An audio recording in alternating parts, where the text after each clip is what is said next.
itu sama-sama tanggal 8 Juni.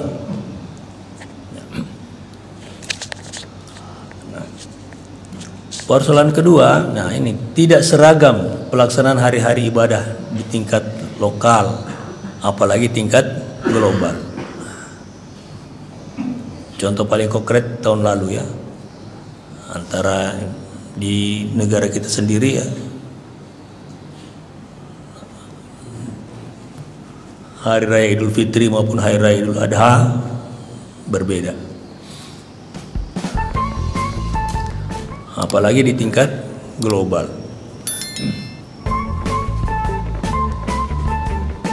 Persoalan ketiga adalah dualisme sistem kalender umat Islam. Ada kalau urusan-urusan sipil, urusan jual beli, urusan sewa menyewa, itu pakai kalender Syamsiah. Tapi kalau urusan zakat, urusan kurban, urusan haji, urusan puasa, pakai kalender Qamariyah.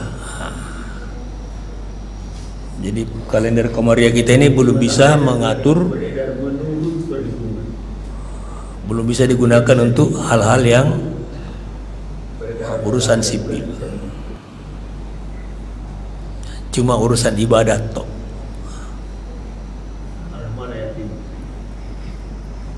Nah, atas dasar ini Muhammadiyah insya Allah tahun depan mengadopsi kalender Hijriah global tunggal, dan ini sudah ini bukan ujuk-ujuk Muhammadiyah menggunakan ini ya, karena sudah beberapa kali pertemuan tingkat internasional di Maroko kemudian di Turki sepakat bahwa kalender Hijriah global tunggal ini adalah suatu keniscayaan bagi umat Islam. Dan pada Muktamar Muhammadiyah di Makassar 2015, kemudian diperkuat di Jogja 2022 kemarin, Muhammadiyah menerima dan akan menerapkan kalender Islam global tunggal ini.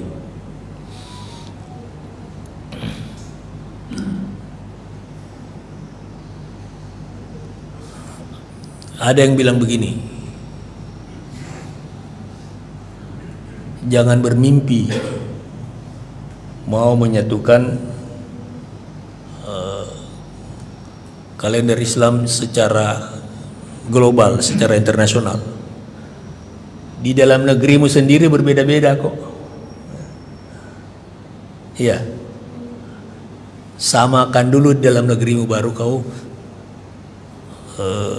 samakan secara internasional. Secara sepintas benar juga ya, tapi sebenarnya ini pun keliru.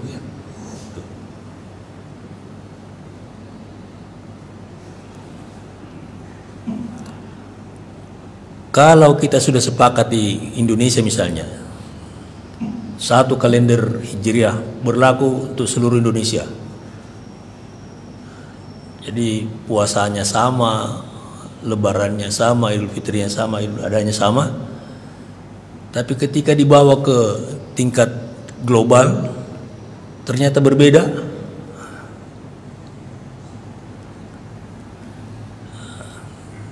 Nah, jadi lebih bagus kita mengikuti yang global, baru yang lokal mengikut ke yang global tadi ya.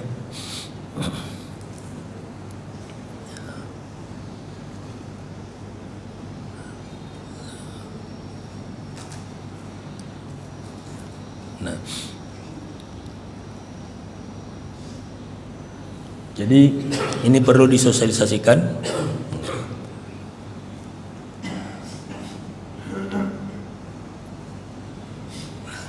Kalau selama ini Muhammadiyah menggunakan hisab hakiki wujudul hilal, maka kita akan beralih ke kalender hijriah global tunggal. Apa dalilnya?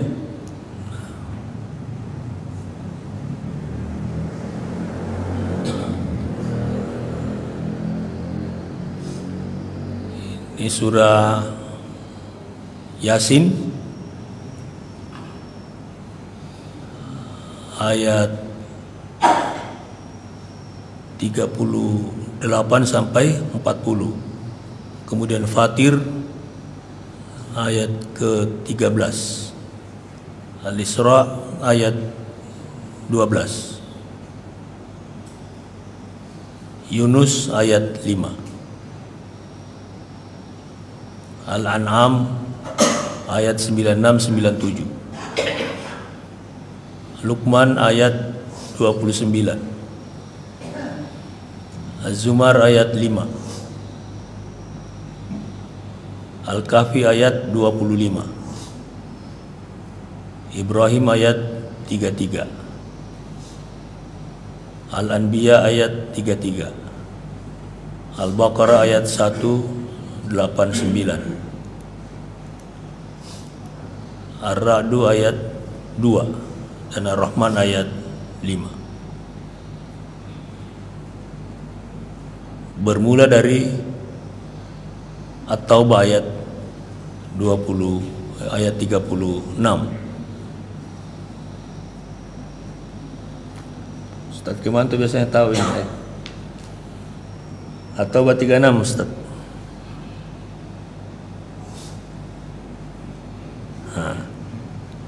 Inna iddatash syuhuri 'indallahi 12 syahra fi kitabillahi yauma khalaqas samawati wal ard minha arba'atun hurum. Sesungguhnya jumlah bulan menurut Allah ialah 12 bulan, sebagaimana dalam ketetapan Allah ketika Allah menciptakan langit dan bumi ini. Nah, jadi pada saat bumi, langit dan bumi diciptakan ini, itu sudah Allah sudah menetapkan 1 tahun itu 12 bulan.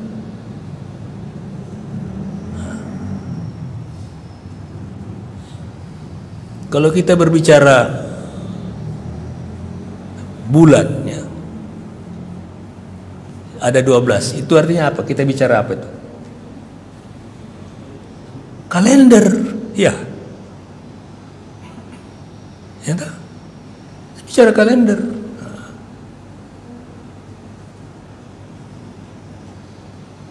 Oh, masih ada lagi surah Nuh ayat 16.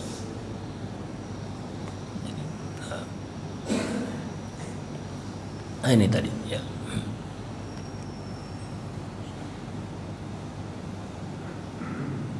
Nah, dan kalau itu yang dimaksudkan adalah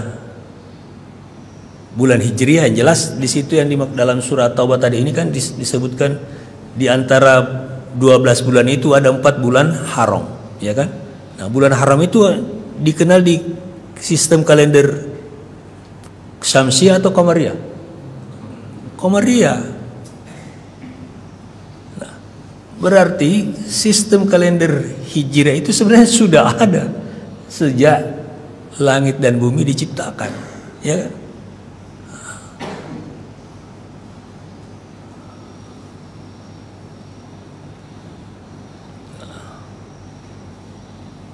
Nah, satu-satunya cara untuk menyusun penanggalan ini ya harus menggunakan hisab.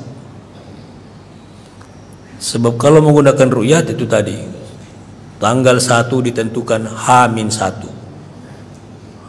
Bagaimana mau menyusun kalender? Setiap bulan. Kita susun dulu nih Muharram ini. Nanti Safar, tanggal akhir Muharram kita susun lagi nanti untuk bulan Safar. Seterusnya begitu ya. Itu kan tidak mungkin.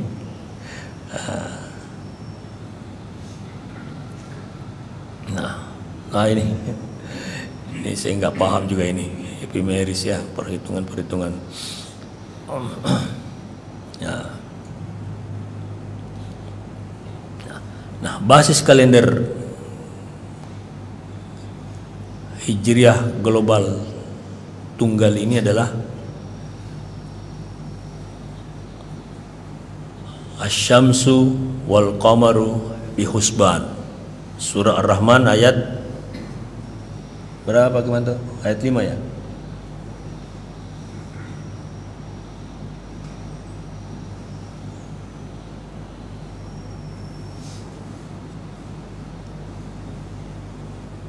Ar-Rahman ayat 5.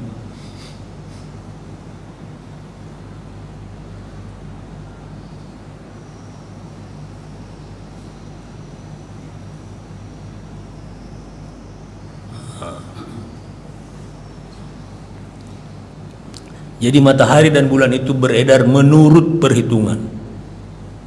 Artinya bisa dihitung. Peredaran matahari dan bulan bisa dihitung. Ini bukan cuma sekedar informasi bahwa bisa dihitung. Ini sudah juga mengandung perintah secara tersirat untuk umat Islam agar menghitung, mempelajari ilmu hisab.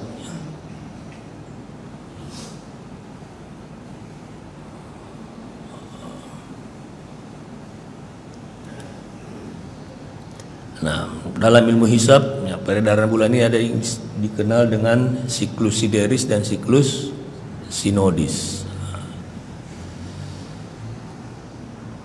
Siklus sideris itu, siklus sinodis itulah dalam satu bulan 29 hari sekian menit ya, 29,5 hari ya. Makanya bulan Qamariah itu kalau enggak 29 30 ya. Enggak pernah 31 atau 28 ya.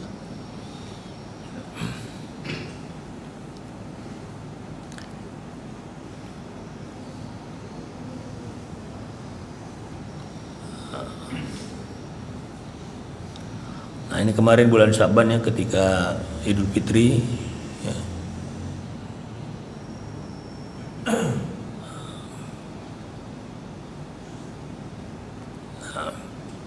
Nah, apa prinsip atau syarat dan parameter dari kalender Hijriah global tunggal ini? Kalau hisab hakiki wujudul hilal itu kan ada 3 kriterianya. Sudah terjadi ijtima atau konjungsi ya, antara matahari dan bulan. Kemudian ijtimanya itu terjadi sebelum maghrib.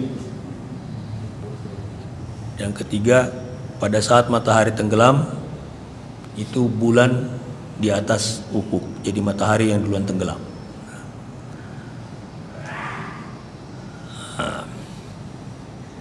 Prinsip dari kalender Hijriah global tunggal ini adalah keselarasan hari dan tanggal di seluruh dunia. Jadi tanggal 1 Zulhijjah itu sama harinya di seluruh dunia. Kalau sekarang kan ini di Arab Saudi tanggal 1, di sini sudah tanggal 2. Padahal perbedaan waktu antara Arab Saudi dengan Indonesia hanya, kalau kita di sini 5 jam ya, 5 jam. Enggak 24 jam. Nah, penggunaan hisab ini harusnya sebagaimana Ar-Rahman ayat 5 tadi. Nah, kemudian kesatuan matlak. Jadi dunia ini dianggap sebagai satu matlak. Selama ini matlaknya Indonesia beda sama matlaknya, jangankan dengan Arab Saudi, dengan Malaysia saja beda. Kemudian transfer income ru'yat. Imkanur ru'yat ini artinya kemungkinan untuk bisa bulan itu bisa diru'yat. Jadi tidak harus diteropong ya. Kemungkinan bisa diru'yat. Kemungkinan bisa diru'yat itu artinya menggunakan hisab ya, perhitungan. Kemudian permulaan hari universal ya, sama tadi ini ya. Jadi kalau tanggal 1 di Arab Saudi ya semuanya tanggal 1. Nah, kemudian kalender ini harus bisa menampung urusan dunia dan urusan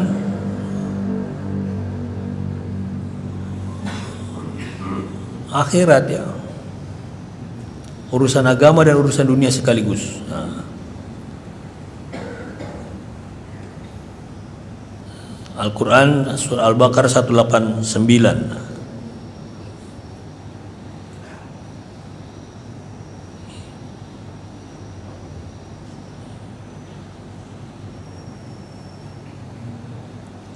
Yas'alunaka 'anil ahillah qul hiya mawaqitu linnasi wal hajj.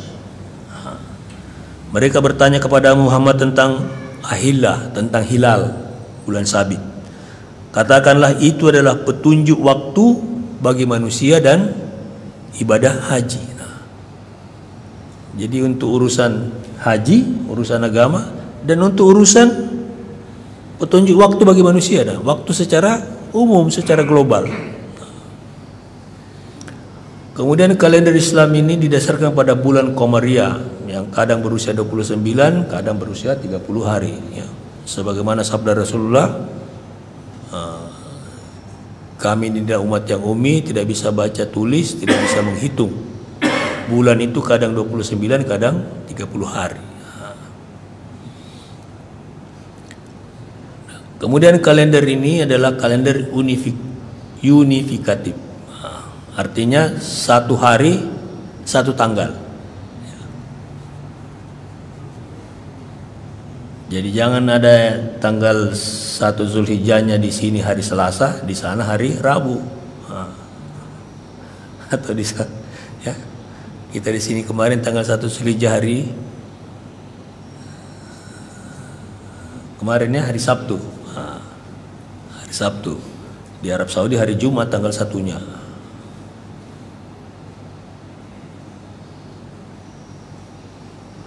Kemudian kalender ini tidak boleh menjadikan sekelompok muslim di suatu kawasan di bumi memasuki bulan baru sebelum terjadi ijtima. Kemudian kalender ini tidak boleh menjadikan sekelompok muslim di kawasan bumi tertentu memulai bulan baru sebelum terjadinya imkanur ru'yat hilal di suatu tempat di muka bumi. Dan tidak boleh menahan sekelompok muslim di suatu kawasan di muka bumi memasuki bulan baru sementara hilal telah terpampang jelas secara sains dan di ufuk mereka.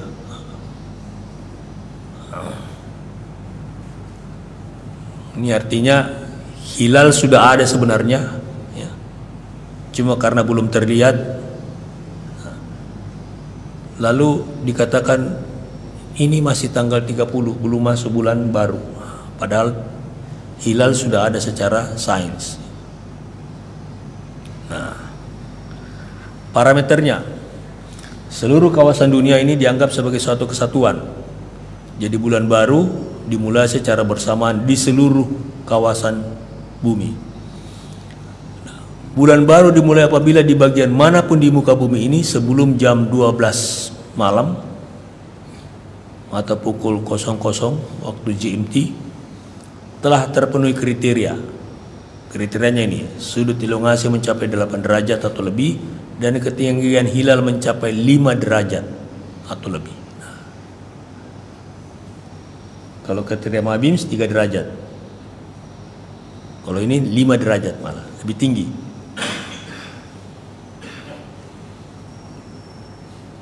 Tapi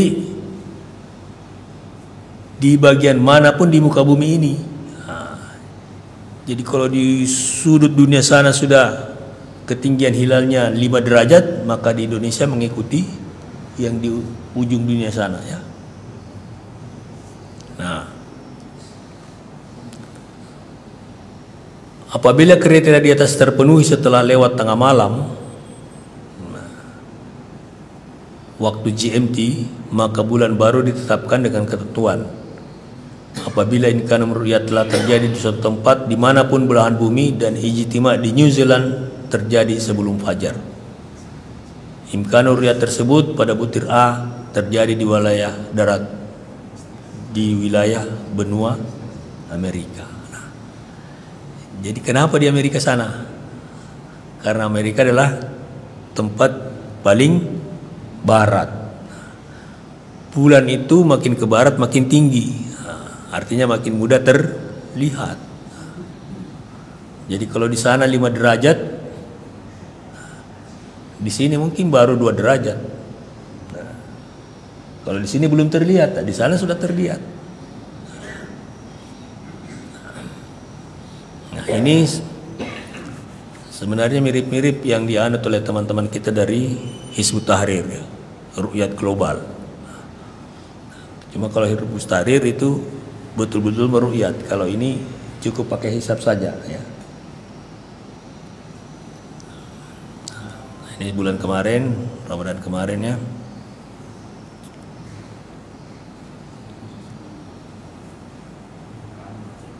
Oh, sudah selesai.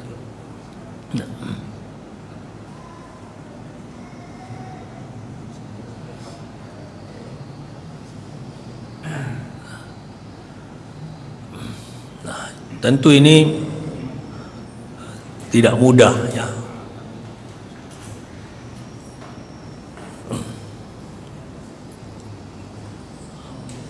Apalagi kalau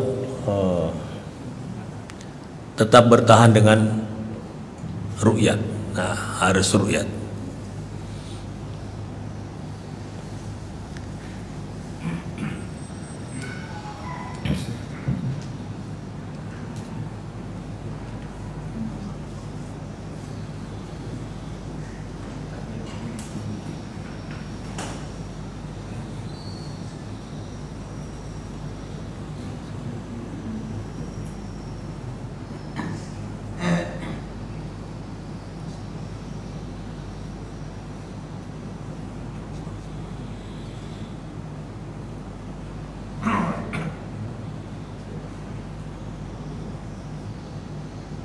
Ini kemarin ya.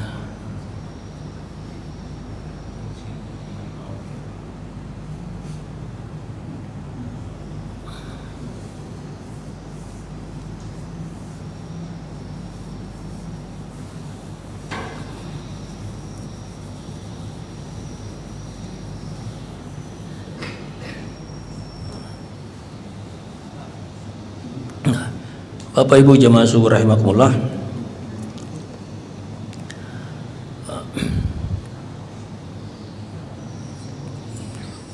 Mungkin kalender Islam global tunggal ini tidak mudah diterima oleh seluruh umat Islam. Tentu butuh proses. Sama ketika Kiai Dahlan mengoreksi arah kiblat, ya kan? Tidak mudah kan terima itu. Tapi 100 tahun kemudian apa yang dilakukan oleh Kiai Dahlan diikuti oleh seluruh umat Islam, membenarkan arah kiblat. Nah, sama dengan kelenjar Islam global tunggal ini. Mungkin setelah kita meninggal ini ya belum tentu kalender ini diterapkan oleh seluruh umat Islam di seluruh dunia. Tapi harus kita mulai. Kalau tidak dimulai ya tidak akan jalan-jalan.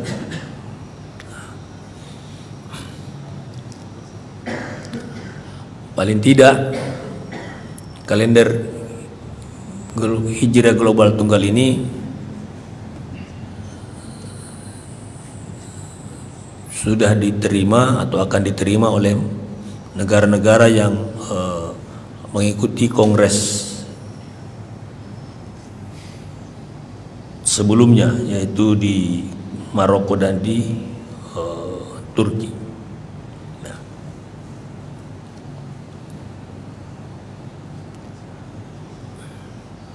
lalu bagaimana kita menyikapi perbedaan antara hari Arafah di Arab Saudi dan di Indonesia?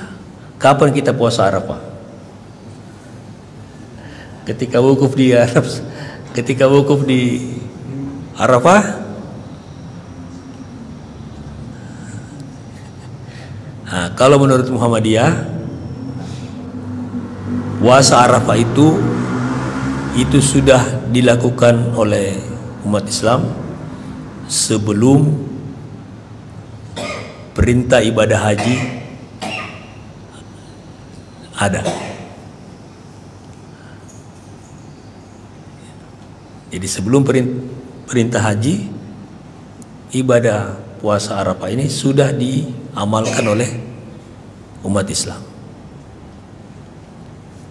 Artinya puasa Arafah ini tidak mengikuti wukuf di Arafah. Atau kalau tidak terjadi wukuf, ya, misalnya terjadi bencana, tidak ada pelaksanaan ibadah haji, tidak ada,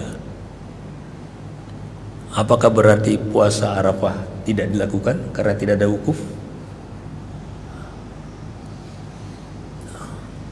Maka menurut Muhammadiyah, puasa Arafah itu adalah berkaitan dengan tanggal, yaitu tanggal 9 Zulhijjah, bukan berkaitan dengan wukuf. Tentu idealnya puasa Arafah itu adalah ketika wukuf di Arafah. Oleh karena itu selama kalender Hijriah global tunggal ini tidak ada, ya, kemungkinan akan terjadi perbedaan ini akan tetap terbuka. Dan tentu kita miris, ini kita umat Islam ini sudah peradabannya sudah 1000, hampir sudah 15 abad, ya, 1445 tahun, tapi belum punya kalender. Coba bandingkan dengan Cina misalnya, ya. Di mana-mana itu Imlek itu sama, tidak ada perbedaan Imlek di Cina sama Imlek di Indonesia, tidak ada. Sama. Imlek di Amerika, Imlek di Cina, Imlek di Taiwan, di Indonesia, di Brau ini sama semua tanggalnya.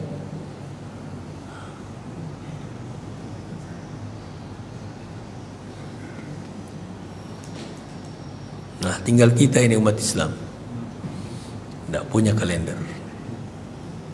Ada kalender berlaku, ya, untuk kalangan sendiri, Muhammadiyah sendiri, NU sendiri. Kalau terjadi perbedaan seperti ini, ya miris kita, ya. Tapi itulah keniscayaan yang harus kita terima. Nah, oleh karena itu upaya-upaya untuk melakukan penyatuan, ya, kalender Hijriah secara global ini berlaku universal, berlaku internasional, akan terus diupayakan. Dan alhamdulillah Muhammadiyah sudah memulai itu. Demikian Bapak Ibu jemaah subuh rahimakumullah. Terima kasih atas perhatiannya dan mohon maaf atas segala kekurangan. Nasrun minallah fatun qarib wa basyiril mu'minin. Assalamualaikum warahmatullahi wabarakatuh.